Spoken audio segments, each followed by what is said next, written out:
सुनो, क्या तुम भी आजकल अकेला महसूस करते हो? ऐसा लगता है कि जैसे पूरी दुनिया अजनबियों से भरी है। हम कनेक्शन के लिए तरस रहे हैं, ये सोच रहे हैं कि हमारी परवाह करने वाला भी कोई हो। जैसे सच्चा प्यार तो सिर्फ एक सपने जैसा बन गया हो, जिसके पीछे हम असहाय होकर दौड़ रहे हैं। लेकिन बात यह है कि इस सच्चे प्यार को पाने का एक मार्ग है, एक तरीका जो तुम्हारे हृदय को प्रेम और आनंद से इतना भर दे कि तुम्हारे पास उसे डिस्क्राइब करने के लिए कोई शब्द ही ना हो। ये वही मार्ग है जो तुम्हें एक भक्त बनाता है, और वो मार्ग वो है भक्ति योग। अब भक्ति योग मतलब सिर्फ पूजा करना और मंत्रों का जप करना नहीं होता। भक्ति का अर्थ तो इससे कई ज़्यादा है। ये तो तुम्हारे हृदय की स्थिति है, इस तरह से तुम प्रेम करते हो, अपने से बड़ी किसी चीज़ से जुड़ते हो। ये तो परमात्मा के प्यार में डूबने जैसा है, लेकिन कुछ पाने के लिए नहीं, बस भक्ति भाव से प्रेम करने के लिए। और जैसे जैसे तुम्हारी भक्ति बढ़ती है, वैसे वैसे तुम इस प्रेम में खो जाते हो। इसे भाव कहते हैं, जो कि तुम्हारे और मेरे बीच का सुंदर कनेक्शन है। और इस भाव को व्यक्त करने के 5 तरीके हैं। पहला है शांत भाव,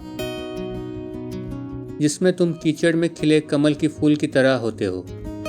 तुम हर सिचुएशन में शांत और बैलेंस रहते हो, फिर चाहे लाइफ में कोई भी प्रॉब्लम आए। अंदर की शांति और स्थिरता पाने के लिए थोड़ा अलग होना सीखो। ना किसी से लगाव, ना किसी से नफरत, बस मन की शांति। इसके लिए ध्यान करो, मंत्र जपो, ग्रंथ पढ़ो और ज्ञान वाली बातें सुनो। इससे तुम्हारे भीतर सुकून वास करेगा।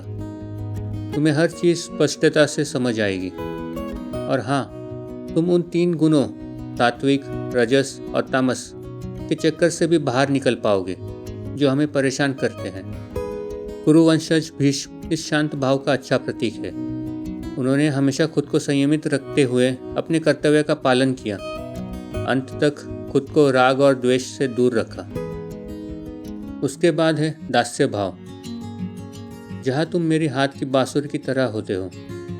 तुम मेरे हर आदेश का पालन करते हो, अपनी भक्ति के लिए अपनी जान भी मुझे समर्पित करते हो। ईश्वर को खुश करने के लिए उनकी सेवा में मन लगाओ।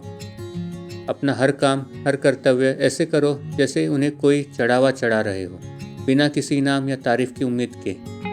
मूर्तियों, प्रतीकों या गुरुओं के रूप में उनकी पूजा करो। इससे तुम में श्रद्धा, निष्ठा और अनुशासन आएगा। साथ ही तुम्हारा हृदय अहंकार और स्वार्थ जैसी भावनाओं से भी मुक्त हो जाएगा। इसका सबसे अच्छा एग्जाम्पल मेरा परम भक्त हनुमान है, जिन्होंने मेरे राम अवतार में मेरी सेवा पूरी निष्ठा से की और मेरी हर आज्ञा का उत्साह और निस्वार्थ भाव से पालन किया। तीसरा है साख्य भाव। साख्य भाव पूरी तरह से मित्रता के बारे में है, जहाँ हम साथ साथ चलते हैं, एक दूसरे की कंपनी का आनंद लेते हुए। ईश्वर को अपना सबसे अच्छा दोस्त, अपना विश्वास पात्र, अपना साथी मानो। अपने सुख दुख, उम्मीदें, इच्छाएं, सारे सीक्रेट्स उन्हें बताओ। इससे तुम्हें प्यार, स्नेह और सहारा मिलेगा, अकेलापन भी दूर होगा। मेरी अर्जुन के साथ मित्रता इसका अच्छा उदाहरण है। हमने सुख दुख में एक दूसरे का साथ दिया, और कुरुक्षेत्र की रणभूमि पर उसका सारथी बनके मैंने उसका मार्गदर्शन भी किया। नेक्स्ट आता है वात्सल्य भाव, जिसमें ईश्वर को अपने बच्चे के रूप में देखा जाता है। इस भाव को अपने अंदर जागरूक करने के लिए तुम भी ईश्वर को अपना बच्चा समझो, जो हर चीज़ के लिए तुम पर निर्भर है। उन्हें प्यार और भक्ति से पालो पोसो, उनका पोषण करो। इससे तुम में कोमलता, दया और उदारता आएगी। और हाँ, मोह और पॉजिटिवनेस की भावना भी कम हो जाएगी। वात्सल्य भाव में तुम यशोदा मैया जैसे मुझे अपने बच्चे की तरह प्यार करते हो, मेरा पालन पोषण करते हो, मेरी जीत में जश्न मनाते हो और शरारत करने पर डांटते भी हो। और फिर आता है माधुर्य भाव, प्यार का सबसे गहरा रंग। इसमें तुम मुझे अपने प्रेमी के रूप में देखते हो, मेरे साथ खुशी से नाचते हो। ईश्वर को अपना प्रेमी मानो, जिसका सौंदर्य और आकर्षण तुम्हें अपनी ओर खींचता है। उनके लिए गाओ, नाचो और प्रेम व खुशी के साथ जश्न मनाओ। इससे तुम्हें आनंद, मिलन और आत्मज्ञान का अनुभव होगा।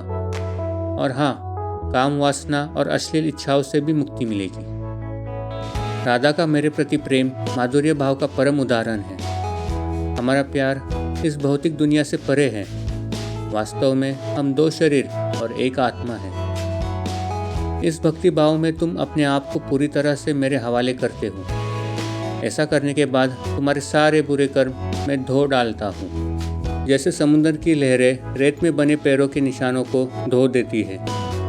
मैं तुम्हें इस दुख के भवसागर से उठाकर सुख के द्वीप पर ले जाता हूँ। लेकिन बात यही खत्म नहीं होती।